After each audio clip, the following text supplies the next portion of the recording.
د لوړو زده کړو سرپرست وزیر د هیواد تحصیلي بنسټونو د جیولوژي او معدن، ځمکپېژندنې او چاپیریال ساتنې پوهنځیو د تحصیلي نصاب د بیاکتنې او پراختیا لومړي دور کلسټر د کار له جریان څخه لیدنه وکړه. په پیل کې د لوړو زده کړو سرپرست وزیر شیخ الحدیث مولوي ندا محمد ندیم صاحب د کلسټر پر کمیټو وګرځید او له هغوی څخه یې د شوي کار، ستونزو او د نصاب بیاکتنې او پراختیا د موخو په اړه معلومات واورېدل. وروسته د لوړو زده کړو سرپرست وزیر د معیاري، واحد او له نړیوالو معیارونو سره سم تحصیلي نصاب د ارزښت په اړه خبرې وکړې.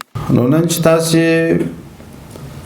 پر کوم نصاب باندې کار کوئ او په هغه کې مهم اساسي اهداف موجود دي چې یو خو د ټول افغانستان د نصاب توحید دی. دا سلسله به بیا نه راځي پکې چې څوک یو شی درسي په نصاب کې څوک بل درسي.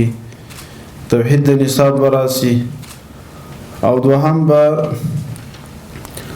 هغه نوي پرمختګونه چې نن د یو ملت او د یو جامعه ضرورت دی هغه به په نصاب کې داخل سي.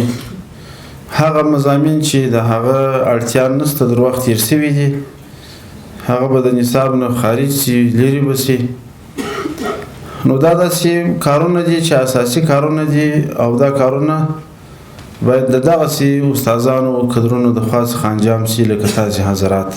د یادولو وړ ده چې د دې کلسټر لپاره د هیواد دولتي او خصوصي تحصیلي بنسټونو سربیره د اړوندو ادارو متخصصین هم رابلل شوي چې د 5 ورځو په جریان کې به د یادو پوهنځیو پر تحصیلي نصابونو تخصصي بحثونه وکړي.